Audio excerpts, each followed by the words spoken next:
기독교 중에서 가장 큰 행사가 뭐냐? 부활절이에요. 왜? 우리는 부활하기 때문에.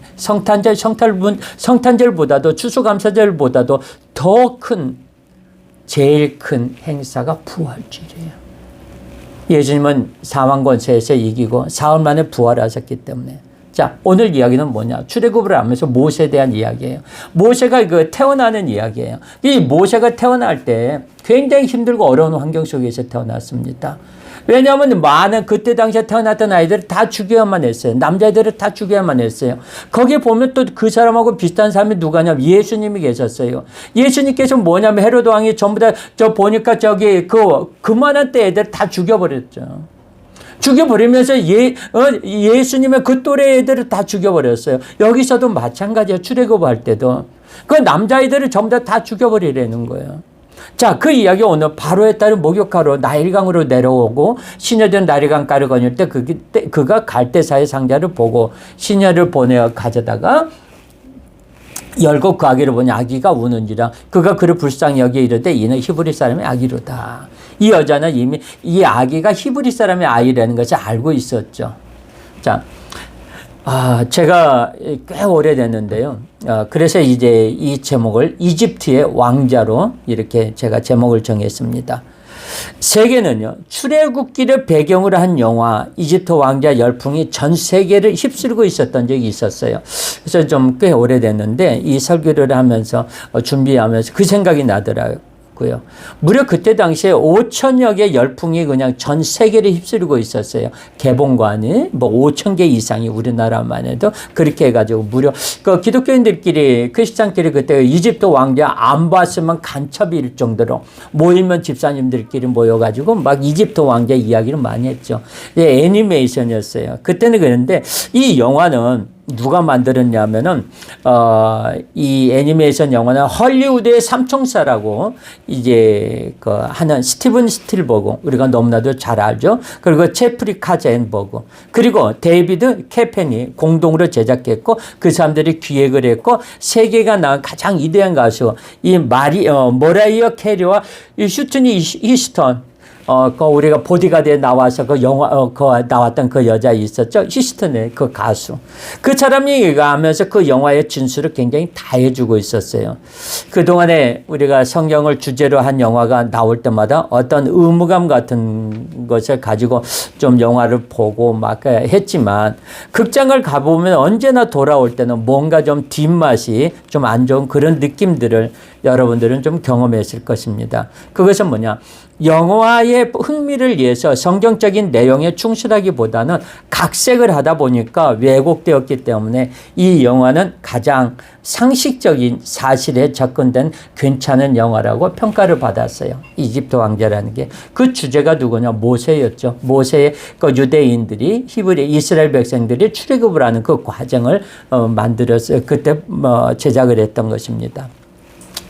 그래서 제가 이 이집트 왕자를 그때 보면서 그때 우리 집사님들하고 보러 갔고 보고 오면서 또 집사님들끼리 또 제일 있지 않은 게 인천 제일시장 곱창집에 가서 또 곱창 먹고 이렇게 오고 막 그랬던 적이 기억이 납니다. 그래서 아직까지 그 영화를 보면은 인천에서 제일 좋은 그 상영관 중화극장에 가서 봤는데 그때 당시 입장료가 상당히 비쌌어요. 그래서 저는 그때를 좀 영화를 무료로 봤는데 왜 무료로 봤냐면 그 중앙극장에 저희 아버님이 선전부장으로 계셨기 때문에 집사님들이 나보고 집사님 김현주 집사님 우리 영화 보러 가자고 그래요. 왜 나랑 같이 가면 공짜인 걸 알고 하니까 그래가지고 같이 봤고 하였던 그 추억이 좀 나더라고요. 자, 여기 보면요. 한 사람의 레위 족속 중에 한 남자가 레위 여자에 가서 장가를 들었다 그랬어요. 자, 2장 1절 한번 볼까요? 자, 시작. 레위 가족 중 한 사람이 가서 레위 여자에게 장가 들어 그 여자가 임신하여 아들을 낳으니 그가 잘생긴 것을 보고 석 달 동안 그를 숨겼으나 그랬어요. 자, 한 사람의 레위 족속 중에 한 남자가 레위 여자에게 가서 장가를 들었다. 이 이야기는 뭐냐? 오늘 본문에는 이렇게 시작합니다. 장가 가는 거예요. 자, 남자가 여자 집에 가서 장가를 들고 그리고 거기서 살 수도 있고 또 집으로 데리고 올 수도 있어요. 근데 이스라엘의 결혼 풍습이 우리와 유사한 점이 좀 상당히 많습니다. 또 생활 풍습까지도 유사한 점이 많아서 어떤 성급한 신학자는 유대인과 한민족과 같은 민족이 아니냐 하는 사람도 있지만 이런 사람도 있습니다. 근데 이때 당시에 레위지파는 뭐냐? 하나님의 성소를 지키고 돌보는 아주 특별한 사명을 맡은 지파이기에 레위지파는 거룩한 백성 중에 하나예요. 쉽게 말하면 이 레위지파는 성전에서 일하는 사람들이에요. 성전에서 일하고 성전에서 예배를 위해서 거기에 대해서 이제 우리가 보면은 동물들이 오면 번제단을 해가지고 안수해가지고 그러면 각 분야별로 있습니다. 마당에서 일하는 사람들이 있어요. 왜냐하면 동물들이 들어오면은 제사장들이 안수해가지고 그 사람이 그것을 같이 잡아가지고 그것을 하나님 앞에 드리고 이제 해서 내가 그 죄인을 저기를 잡는 거죠. 그래가지고 그것을 피를 번제단에 뿌리고 그것을 불에 사르고 태우고 하는 것을 이제 하면서 그것을 도와주는 사람이 있습니다. 그것이 뭐냐? 레위지파들이에요. 그 레위지파들이 뭐냐면 그 레위지파들이 있으면서 또 성전을 옮길 때는 뭐냐면 그 성막을 옮길 때는 또 전부들 다 텐트를 풀어가지고 또 그 성막을 옮기는데 자 이것은 뭐냐면 천막은 누가 옮기느냐? 천막 옮기는 지파가 따로 있고 성물을 옮기는 지파가 따로 있고 또 번제단이라든가 밖에 마당에 있는 건 노뚜껑이라든가 그 요것을 옮기는 그 저기들이 따로 있는 거예요. 지파가. 그래가지고 그 지파들이 모여가지고 전부들 갈 때 거기 있는 지파장들이 앞에 나와가 야 우리는 이번에 성물을 맡았어. 우리는 천막을 맡았어. 우리는 이번에 기둥을 맡았어. 해가지고 그 지파들끼리 해가면서 하나의 일사불란하게 움직입니다. 마치 군인들이 조직이 돼가지고 움직이듯이 이렇게 움직여요. 그러면서 이제 이렇게 했던 이 레위지파들입니다. 근데 레위지파에 있는 사람과 레위지파에 있는 남자와 여자가 만나서 결혼을 한 거예요. 쉽게 말하자면 요즘 말로 말하자면은 어떻게 이야기했냐면 교회에서 만나가지고 결혼했다는 이야기예요. 이게 교회에서 만나가지고.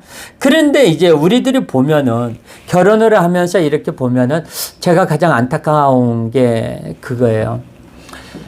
이 청년들이 우리 때도 그렇고 저기 했더니 목사님들이 가장 강조하는 게 뭐냐. 믿음의 청년들은 믿음의 사람을 만나라. 믿지 아니하는 사람과는 만나지 마라. 그래요. 근데 우리 청년에 있을 때 그 청년의 부회장까지 했던 그 여자 청년이 있었는데, 굉장히 좋아했어요. 우리들도, 쟤 괜찮다 하면서 어떻게 하면 좀 이렇게 좀 해보려고 그랬는데, 이제 서로도 좀 만남을 갖고서 만나고 뭐 행사하고 있을 때마다 굉장히 믿음이 좋아요. 항상 기도하는 것도 보면은 많은 은혜를 있고. 근데 언제 교회에 자기 남자친구라고 해가지고 우리 청년의 예배를 드렸는데 데리고 왔어요. 근데 믿지 않는 청년이에요. 그 목사님이 그랬어요. 결혼하지 마라. 믿음의 청년을 데리고 와라. 근데 사모님은 조금 위로해 준답시고 전도하면 되지. 이 청년 붙잡아가지고, 그러니까 이 조건을 이야기하니까 참 사모님은 단호하게 끊지를 못하는 거예요. 사모님이 안 돼. 딱 해야 되는데 그러니까 이제 같은 여자하고 여자끼리라고 그러면서 열심히 기도해. 전도하면 되잖아. 예. 그렇게 결혼식을 했어요. 이 남자도 교회 나온다는 조건으로 교회도 나오면서 결혼식을 했어요. 그리고 나서 2, 3년 지나고 나니까 전화가 오나 목사님 너무 힘들어요. 왜 힘드냐? 여기는 믿는 집안이 아니고요. 한 달에 제사가 2번이에요, 3번이에요. 3번일 때도 있어요. 죽으려고 하는 거예요. 나중에 연락도 안 오더래요. 그때뿐이라는 거예요. 결혼할 때뿐에 그때 하나님 믿겠다고 하는데 여행갈 집에 가니까 누구냐. 그 집안의 시댁이 그 집안대로 하니까 교회 가려고 하니까 어디를 가느냐고. 그게 무슨 소리냐고. 시어머니 시아버지가 방방 뜨는 거죠. 교회 못 다녔어요. 저는 그거 반대합니다. 많은 거 봤어요. 조금 뭐하지만 네가 믿음을 지키려면 믿음의 사람으로 하나님의 자녀로 끝까지 네가 목표 지점까지 네가 가고 싶으면 믿음의 사람과 결혼해라. 우리는 믿음의 사람과 결혼해야 됩니다. 그건 소모적인 싸움이에요. 결혼해서 전도하죠. 안 돼. 나는 집사님이 결혼을 한다고 해가지고 재혼한다고 하더라고요. 이번에 혼자 됐고 저쪽에서도 한다고 하길래 교회 안 다닌대요. 내가 반대했어요. 하지 마라. 해야 된대. 하지 마라. 근데 왜 목사님은 안 된다고 그래요? 다른 목사님은 된다고 하는. 또 그분이 또 다른 목사님과 친하게 지내는 분이 있는데 괜찮아 어때요? 그분이 또 임신까지 했어요. 나는 몰랐어요 그때까지도. 그랬는데 그분이 저기까지 하겠다는 거예요. 그래서 그러면서 해라 그러는 거예요.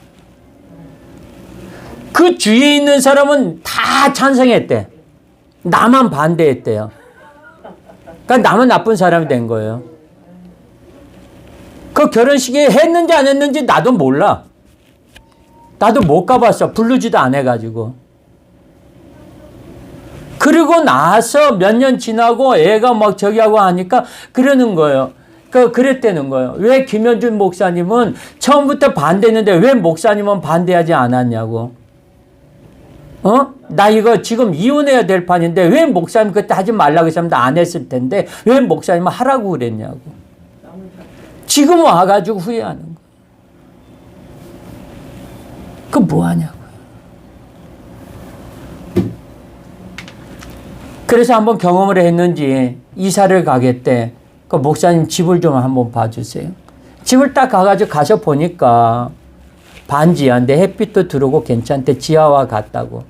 아니 지상과 같다고 그랬어요. 이렇게 딱 보니까 그 앞에 보니까 무당집이야. 문 열면 바로 무당집이야. 그리고 어제 이렇게 보니까 이제 집 볼 때는 제일 먼저 이렇게 지상이라든가 이렇게 보면은 식기가 찼는지 안 찼는지 보면 장판 뜯어보면 알잖아요. 장판 뜯어보니까 식기가 있고, 그래서 이렇게 자세히 보니까 물이 차고 들어왔던 그 흔적들이 좀 있는 것 같아요. 저 물이 들어가 이 집은 안 된다. 그랬더니 그래요? 그랬더니 왜? 제일 첫째 조건은 무당집이 옆에 있다. 저 무당집 쫓아낼 용이 있어? 있으면 해라. 그랬더니 웃어. 없지? 딴 데로 가. 그러니까 말 듣고 다른 데로 옮기더라고. 그렇습니다. 소모적인 싸움은 할 필요는 없어요. 믿는 사람은 믿음의 사람과 결혼을 해야 됩니다. 나중에 전도하면 되겠지? 이건 안 돼요. 내가 옆에서 많이 봤어요. 이때 당시에 모세는 힘들고 어려운 과정에서 이야기를 했어요. 근데 이때 당시는 아들을 낳는 일은요, 굉장히 불행한 일이었어요. 왜냐하면 바로가 유대 사람인 경우에 아들을 낳으면 죽이는 유아 살해 정책을 이때 당시에 펴고 있었기 때문에 이 처음에는 유대 산파를 동원해서 아이를 낳으면 죽이라고 했는데 우리 지난주에 배웠죠. 시브라와 부하가 이 산파가 하나님을 두려웠기 때문에 왕의 명령을 거절하게 된 거죠. 전부들 가서 보면 전부들 예쁘게 받고 살려주고 막 하니까 하나님이 두려워서 감히 아들들을 죽이지는 못했던 거였죠. 왜? 이 사람들도 믿음의 사람이고 하나님의 사람이었기 때문에 감히 어떻게 할 수가 없는 거예요. 그러니까 이 가장 시브라와 부하의 이 사람에게는 굉장히 많은 사람의 하나님의 축복을 받게 됐죠. 그러면서 이 두 사람은 그때 당시에 많은 산파들이 그렇게 해서 우리는 살리자 하다 보니까 왕이 불러 들어가자. 니네들 왜 저랬냐? 저 히브리 사람들은요, 저희 여자들은 건강하고 막 튼튼해가지고 우리가 연락받고 가면 이미 출산했어요. 출산했는데 어떻게 합니까? 그랬더니 어쩔 수 없는 거야. 그러면 이제 그 아이들을 전부들 다 아이들 물속에다 다 집어 던지려는 거, 죽이려는 거죠. 남자아이만. 여자아이는 놔두려는 거죠. 그래서 남자가 나거든 그들의 하수에 던져라고 이런 상황 속에서 아이를 낳았는데 아들을 그때 당시에 낳았으면 기쁨이 아니라 슬픔이었죠. 내 아들을 곧 내가 죽여야 되니까. 그들 부모가 겪었던 이 석 달 동안의 마음고생을 우리가 헤아릴 수 있겠어요? 그때 당시에 석 달이면 뭐냐? 100일이죠. 아이들이 100일이 지나면은 좀 어느 정도 건강해지고 막 저기를 합니다. 하면서 이제 막 요즘엔 아이 출산하는데 진짜 돈이더라고요. 산모 조리원에 들어가는데 뭐 100만 원, 뭐 200만 원, 뭐 일주일간 있는데 300만 원, 뭐 어떤 데 가보면은 뭐 1,500만 원 하는 데도 있고 막 그렇다고 하더라고요. 제가 그런 데 가보면은 그런 상황에서 이렇게 보면은 너무나도 저기가 되는 거죠. 그러면서 석 달을 키우고 나선 주변의 눈초리가 너무나도 많기 때문에 더 이상 아이를 숨길 수 없다는 것 때문에 갈대 상자를 만들어 가지고 그쪽으로 아이를 이제 강물에 띄어냅니다. 자, 띄어 보냈더니 5절 다시 한번 우리가 볼까요? 오늘 본문의 시작. 바로의 딸이 목욕하러 나일강으로 내려오고 시녀들은 나일강가를 거닐 때 그가 갈대사의 상자를 보고 시녀를 보내어 가져다가 열고 그 아기를 보니 아기가 우는지라 그랬어요. 자, 목욕하러 나일강으로 나왔습니다. 나일강으로 나와가지고 이야기를 막 아주까지 거닐고 있는데 보니까 이게 목욕하고 있는데 깔깔대고 목욕하는데 저기서 갈대 상자가 하나씩 내려오는 거예요. 야 저건 뭐냐 이랬더니 시녀가 보고 발견합니다. 그래 그 뭐냐 조그만 갈대 상자인데 갈대 상자를 딱 보니까 거기에 영화 이집트 왕자에서 봤을 때는 영화가 아이가 빵긋빵긋 울고 있는데 여기서는 성경에는 울었다고 그랬어요.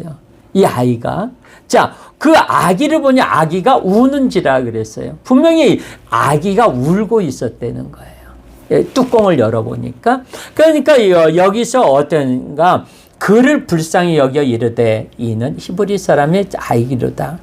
그래서 이 아이가 이거 유대 사람의 아이인데 왜냐하면 이때 당시에 자기 아버지가 유대 모든 남자아이는 죽이라는 명령을 내린 것을 알고 있었어요. 왜? 바로의 딸이었기 때문에 저 사내는 반드시 유대 집안에서 키우다가 내놓았구나 하는 것을 한눈에 알 수 있었던 거예요. 그리고 그 열고 그 아이를 보니까 아이가 울고 그 아이가 불쌍히 여기는 마음, 긍휼한 마음에 여기면서 이 아이는 히브리 사람의 아이구나. 그러면서 자기 아버지의 명령에 충실한 딸이라면 이 아이를 죽이거나 물속에 뒤집어 놓거나 목졸라 죽이던가 했어야 원칙이에요. 그런데 놀랍게도 이 바로의 딸은 히브리 아이인 줄 알면서도 키우고 싶은 마음이 마음에 들었어요. 왜 그랬을까요? 이 마음은 누가 주었느냐? 하나님이 주신 마음. 그 아이를 불쌍히 여겨 이르되 그랬어요. 그러면서 여기서 긍휼히 여기는 마음, 하나님께서 이 바로의 딸을 지금 사용하고 있는 거예요. 자, 재미있는 사건은요. 우리 김근필 사모님이 제일 저기 하니까 선교사님이 저기 하니까 내가 물어볼게요. 우리 예슬이하고 이삭이 키우면서 키우는데 수고했다고 정부에서 돈 받은 적이 있어요? 아니 달달이. 지금요? 만 7세까지요. 근데 내가 하고자 싶은 이야기는 뭐냐면 엄마가 정부에서 월급 받아가면서 아이를 키워보기에는 처음이에요. 이 사람이. 정부에서 아이 키우는데 돈을 주는 거예요. 돈을 받고 키우는 거예요. 자, 이 말이 뭐냐. 딱 아이를 보니까 이 바로의 딸은 처녀잖아요. 이때 당시에 분유가 있어요? 뭐가 있어요? 없잖아요. 모유를 먹이잖아요. 근데 이 처녀 몸에서 젖이 안 나오잖아요. 젖이 안 나오니까, 여기서 어떻게 하면 좋겠냐? 그랬더니 그 7절 한번 볼까요? 시작. 그의 누이가 바로의 딸에게 이르되 내가 가서 당신을 위하여 히브리 여인 중에서 유모를 불러다가 이 아기에게 젖을 먹이게 하리까? 그러니까 여기서 이 누이는 누구냐? 이 딸이 누구냐면은 이 모세 누나 미리암이죠. 그러면서 엄마가 요게벳이 미리암, 제가 어떻게 가나, 모세가 어떻게 떠내려가고 있는가 봐라. 그러니까 멀리서 그 모세가 바구니가 떠내려가는 것을 보고 있었는 거예요. 둘둘 따라갔던 거예요. 딱 보니까 여기서 보니까 와, 저 앞에 여자들 목욕하러 나온 거예요. 보니까 이 이집트의 거기에 공주가 시녀들과 같이 목욕하러 나온 거예요. 그러니까 열심히 보고 있었죠. 꺼내서 이렇게 보고 있으니까 가가지고 옆에서 자기도 구경하는 것처럼 딱 보면서 와, 유모가 필요하세요? 그러면 내가 유모를 불러다가 아기에게 젖을 먹일까요? 그랬더니 그래라가요 그러는 거죠. 자, 여기서 우리는 보면요, 이 성경을 보면서 뭘로 봤냐면 신앙의 눈으로 하나님께서 어떻게 바로의 딸을 사용하고 계신지를 한번 봐야 돼요. 이 미리암의 그 장면을 보고 있다가 쫓아가가지고 이제 저기를 합니다. 그러면서 자, 여기서 우리 민수기 26장 한번 볼까요? 자, 민수기 26장 59절에 보면은 뭐라고 이야기가 되어 있느냐 한번 볼까요? 자, 이때 당시에 자, 시작. 아므람의 처의 이름은 요게벳이니 레이의 딸이요 애굽에서 레이에게서 난 자라. 그래서 자, 아므람의 모세의 아버지가 누구냐? 아므람이에요. 그 모세의 엄마가 누구냐? 요게벳이에요. 그래서 여기서 이 여인의 이름이 요게벳이라는 이름이 여기서 나오는 거예요. 그래서 모세 엄마는 요게벳이라는 것을 알게 된 거죠. 그리고 여기서 뭐냐? 누구를 말하고 바로의 딸에게 이야기하고 누구를 데리고 왔느냐? 요게벳, 모세 친엄마를 데리고 왔죠.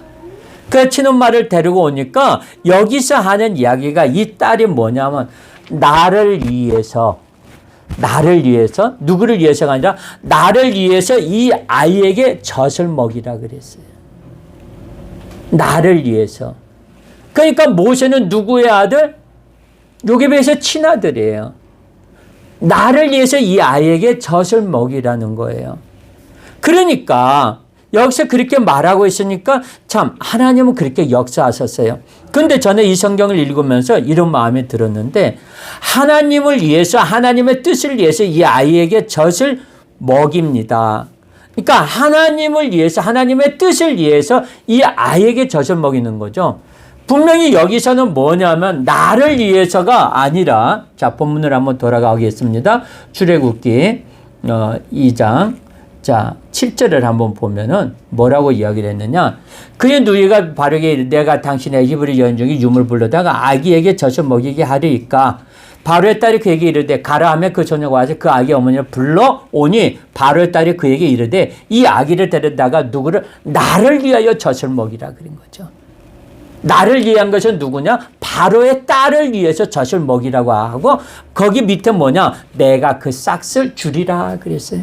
그러니까 내 새끼 내가 키우는데 누가? 바로의 딸이 돈을 받고 자기 친새끼 키우는 거예요. 젖주고 그러는 거예요. 쉽게 말하자면. 요즘에 그런 부모들 참 없잖아요. 뭐 요즘엔 세대가 좋아져가지고 정부에서 아까 이야기한 대로 아이들한테 몇 살까지는 뭐 얼마씩 나온다고 하지만 이렇게 해서 자랐어요. 그러면서 자 10절에 보니까 이 아이를 어디로 데려가느냐? 자기 집으로 데려다가 자 바로의 딸이 그에게 이르되 이 아기를 데려다가 나를 위하여 젖을 먹이라 그랬어요. 그러니까 데려다가 그러니까 뭐냐? 네가 집에 데리고 가서 나를 위해서 이 아이를 키우는데 이 아이는 나의 아이나 다름없다. 나를 위해서 키우는 거니까 내가 그 싹을 줄 테니까 키우라면서 데리고 가는 거죠. 그러면 어렸을 때부터 이 아이는 누구 밑에서? 친몸 밑에서 자라는 거죠. 친엄마 밑에서 그 아이를 자랐다는 것은 뭐냐? 그 엄마의 모든 것을 받고 신앙의 교육을 받고 자랐다는 거예요. 그러니까 이 아이가 크면은 어디로 간다는 거예요? 이집트로 왕궁으로 들어간다는 거 엄마는 알고 있었어요. 그 엄마는 알고 있으니까 이 아이하고 나하고 곧 떨어질 거라는 것은 알고 있기 때문에 뭐 어떻게 하겠어요, 엄마는. 그때부터 신앙을 주입을 시키는 거죠. 너는 히브리 유대인이다. 너는 유대인이고 너는 하나님의 자녀다는 것을 계속 알려주고 주입을 시키는 거죠, 이걸. 그러다가 보니까 여기서 자 10절에 한번 보니까 시작. 그 아기가 자라매 바로의 딸에게 데려가니 그가 그의 아들이 되니라.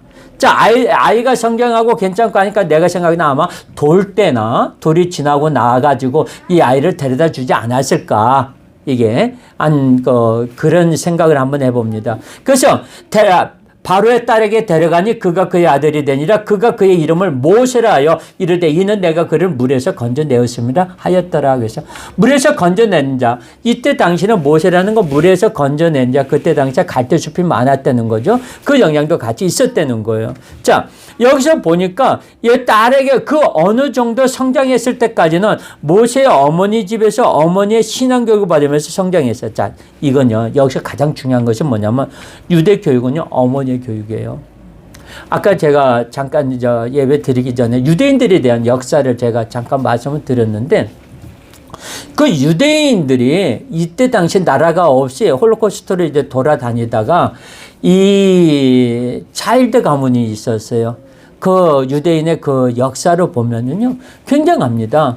이 사람들이 제일 먼저 가는 곳마다 뭐냐면은 이 돈, 금융업. 미국에서도 유대인들을 함부로 몰아내지 못하고 지금도 유대인들한테 껌뻑 죽는 이유가 뭐냐? 유대인들이 유권자들한테 표를 얻느냐 못 얻느냐가 대통령으로 해서 당선이 되느냐 안 되느냐예요. 그래서 유대인들이 하고 있는 미국의 뉴욕에 있는 워싱턴에 있는 월가는 거기는 뭐냐? 전부 다 유대인들이에요. 지금의 부통령이 누구냐? 유대인이었어요. 지난번에 그 트럼프 대통령 그 딸이 있죠? 걔도 유대인이에요. 왜? 사이가 유대인이기 때문에 결혼하니까 걔도 유대인이에요. 그래서 걔가 우리나라에 온다고 하니까 그 딸이 온다고 했을 때 문재인 대통령이 우리나라에서 한번 뒤집어졌죠? 그 유대인들이 음식은 아무거나 막 먹는 게 아니다. 할렘가의 음식을 만들자 해가지고서 막 해서 만들었던 거죠. 그때 막 조리사들이 따로 달라붙고 막 했던 거죠. 왜? 트럼프의 딸이니까 잘 보여야 될 거 아니에요. 대접을 융숭하게 해야 될 거 아니에요. 이만큼 유대인들에게는 굉장히 그 어머니의 교육과 지식으로 자란 아이들이 그때 자라면서 5살이 되면 이미 모세 오경을 통독을 해요. 애들이. 모세 오경이 되면. 그러니까 걔네들이 내가 지난번에 이슬람 성지 통곡의 벽에 갔을 때 조그만 애들이 와가지고 머리에 띠리 같은 필름을 들고 전부 다 손에 하나님의 그 말씀 토론을 들고 나와가지고 얘네들이 막 이게 막 기도하고 막 하는 것을 어렸을 때 배우는 거예요. 그러니까 여기에 교육은 누구냐? 어머니의 교육이에요. 철저하게 어머니가 교육을 시켰던 거죠. 여기서 보면 하나님께서 모세를 참 교묘하게 굉장히 하나님께서 질서 정연하게 하나씩 어쩌면 저렇게 신앙교육부터 해가지고 가르쳤을까. 여기서 볼 수가 있어요. 어렸을 때는 누가 어머님 밑에서 기초의 신앙을 터득을 합니다. 이때 당시 얘네들이 자랄 때까지는 뭐냐. 아까 방금 얘기했죠. 모세오경 통독을 해요. 여러분 모세오경 통독하나요? 창세기, 출애굽기, 레위기, 민수기, 신명기 이것을 다 외우는 거 5살 되기 전에 이러는 거예요. 이것을 걸음하면서 젖을 먹일 때부터 걸음마를 하고서는 유치원과 초등학교 다닐 때까지 이때 유대인들은 어머니의 신앙교육이 바로 모세가 되게 한 줄로 믿으시기 바랍니다. 이만큼 열심히 했어요. 어머니가 가르치는 이 신앙교육이 있어야 됩니다. 지식을 전달하기보다는 삶을 체험하게 하는 그 산교육인 줄로 믿습니다. 일본의 어느 가정에서 아기가 학교를 다니는데 아주 버르장머리가 없어요. 왜냐하면 자기 아버지가 경찰서장이기 때문에 그냥 막 학교에 가서 아이들은 물론이고 막 선생님들 자기 눈에 막 아무것도 아니에요. 눈에 보이지가 않는 거예요. 왜? 아버지가 경찰서장이니까. 우리 아버지가 경찰서장인데 그러니까 선생님 말도 안 듣습니다. 도대체 통하지를 안 하고 통제가 불가능해요. 그래서 어느 날 하루 그 선생님이 그 아이 부모님에게 연락을 했습니다. 누구 아버님, 저는요 이 아이를 도저히 가르칠 수가 없습니다 하고 이야기하니까 왜 그랬습니까? 선생님의 말씀은 내 말을 전혀 듣지 않습니다. 그 이야기를 듣고 부모가 하루는 이게 선생님의 이야기를 안 듣는다. 이 아이를 가르칠 수가 없다. 그러면 딴 선생님한테 가도 마찬가지예요. 워낙 내 새끼가 못됐기 때문에. 부모가 경찰서장 아버지가 그 아들에게 이야기합니다. 야, 너 학교 가면 선생님 가장 좋은 시간에 우리 집에 한번 오시라고 해라. 왜요? 글쎄 한번 오시라고 해. 예, 알았습니다 하고 약속을 잡아서 이야기를 합니다. 아이가 볼 땐 그래. 참 이상하다. 별것도 아닌 선생을 초대해 선생을 초대하나? 그래 놓고서 이렇게 보니까 이 초대를 그렇게 해서 이제 선생님을 그 집에 초대하게 됐어요. 그 약속을 하고 나서 선생님이 오시는 그날에는 부부가 집안 대청소를 실시를 합니다. 귀한 손님이 오시는 것처럼 해가지고 그리고 맛있는 음식을 준비합니다. 근데 이 아이가 보면서 그러는 거예요. 아니 참 이상하다. 왜 별것도 아닌 선생을 초대해 놓고서 저렇게 청소를 하고 음식을 만들고 이렇게 막 하지? 그러고 있었어요. 근데 약속 시간이 돼가지고 선생님이 집을 방문했습니다. 띵동 띵동 하고 오니까 선생님께서 누구세요? 문 열고 나가보니까 선생님이에요. 선생님 오셨어요? 그러는 거예요. 보니까 깍듯이 인사. 자기 아버지는 경찰서장인데 그 동네에서 유지인데 아버지가 허리를 90도로 굽혀서 깍듯이 인사를 했습니다. 바로 이 모습이 하나님께서는 이렇게 모세가 성장하는 과정에서 여러 사람을 사용하셨는데 그 사람 중에 레위족 속의 남녀를 사용하셨을 뿐만 아니라 전혀 알지 못하는 바로의 딸도 하나님의 귀한 도구로 쓰시는 거예요. 하나님께서 일을 만들었을 경우 저 사람은 예수도 믿지 않는데 저 사람은 왜 예수도 믿지 않는데 왜 거기에 동의하지? 왜 거기에 대해서 하지? 주님께서 예루살렘에 입성을 해야 되는데 입성을 하려고 하니까 그냥 갈 수가 없으니까 어린 나귀를 타고 입성을 하는데 제자들에게 보냅니다. 너 어디 가면은 어린 나귀가 당나귀가 있을 거다. 그것을 데리고 와라. 혹시 그 주인이 묻거든 어디에 쓰려고 하느냐. 주가 쓰시겠다고 해라. 그러면은 될 것이다. 그 믿음을 갖고 가서 그 진짜 그대로 왜 당신 지금 뭐 하는 거예요? 왜 남의 당나귀를 하는 거? 예. 주님이 쓰시겠다고 합니다. 그래요? 가져가십시오. 그랬던 거죠. 여기서도 마찬가지예요. 하나님의 도구로 사용하는 겁니다. 누구를? 바로의 딸을. 느헤미야가 예루살렘 성을 재건하기를 원했지만 왕의 신하라 하나님 앞에 기도합니다. 하나님, 하늘의 하나님이여, 내가 예루살렘 성을 재건하기를 원하지만 왕의 마음을 움직일 자신이 없습니다. 하나님께서 왕을 주장해 주시옵소서. 왕을 지으신 하나님, 왕의 마음을 변화시켜 주시옵소서 하고 그가 금식하고 기도한 후 왕 앞에 나아갔을 때 왕이 먼저 말을 꺼냅니다. 내가 무엇을 원하기에 내게 왔느냐 하고 이 느헤미야에게 묻습니다. 하나님께서 아닥사스다 왕의 마음을 변하여 시켜주실 줄로 믿습니다. 하나님은 느헤미야의 영적인 사역을 위해서 하나님을 모르는 아닥사스다를 다니엘의 신앙을 위해서 다리오 왕의 마음을 움직여 주신 줄로 믿습니다. 마치 모세를 쓰시기 위해서 바로의 딸을 움직여 주시는 것과 같은 거예요. 바로의 딸의 마음에 불쌍히 여기는 마음을 주셨습니다. 그리고 긍휼히 여기는 마음을 주셨습니다. 그리고 그 아이를 자기의 아들로 삼을 마음을 주셨어요. 이때부터 모세는 그 바로의 딸의 손에 의해서 성장을 합니다. 누구처럼? 왕자로 생활을 하는 거예요. 왕자로 생활하면서 거기서 무엇을 봤습니까? 정치, 경제, 사회, 여러 가지의 그리고 군인들에 대한 국방, 여러 가지의 공부를 다 여기서 왕의 그 자녀들이 다니는 학교에서, 거기는 일반 학교하고 다르죠. 거기에 가서 이렇게 해서 공부를 합니다. 그래서 미국에서 제일 유명한 대학교, 그리고 서울에서는 또 세계에서 좋아하는 제일 가는 서울대학교에 학생들이 모이는 이유가 거기에 있어요. 거기에서 모여서 그 사람들이 나가서 자기 나라에 들어가서 각기 맡은 그 분야에 가서 연구를 하고 이야기를 할 때 저기 합니다. 동생이 CS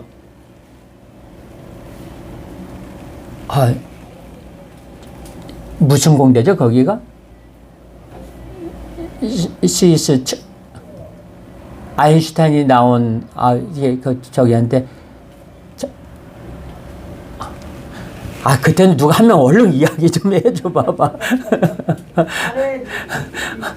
스위스의 그 유명한 제일 그 공대 있잖아, 그게. 시안이, 거기 무슨 공대야, 그게. 그 아인슈타인이 거기 나와가지고 물리학자가 된, 이거, 이거 입에서 뱅뱅이 생각이 안 나. 동생이 거기에 조교로 있어요. 있는데 그 친구가, 한 번씩, 여름방학만 되면 서울대학교에 와가지고 그 여름방학 때 와서 발표를 합니다. 브리핑을 하게 돼요. 근데 이제 거기서 나오는 이제 학술대에서, 근데 그 학술대가 굉장히 크더라고요.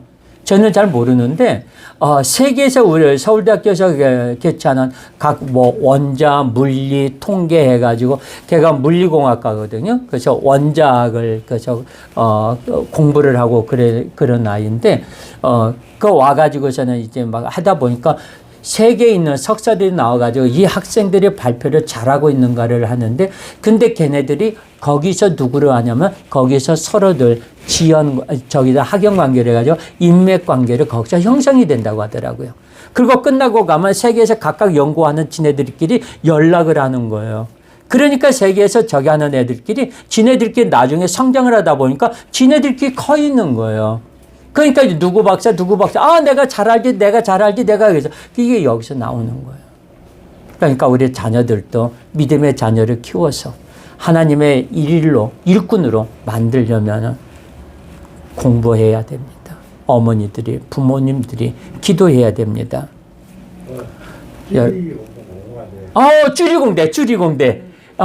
쭈리공대. 감사합니다. 그 스위스 쭈리공대. 거기에 쭈리공대 조교로 있는데요. 지네 언니가 지금 여기 서울지방법원에 거기 판사로 있는데 월급이 더 많아요. 조교가. 우리나라 판사들보다도. 그래가지고 뭐 지난번에 나오면서 이제 막 자기 신랑도 데리고 나오고 자기도 하고 그랬는데 그랬습니다. 세계에서 우리나라에서 유명한 석학들이 그쪽에 다 많이 모여 있죠.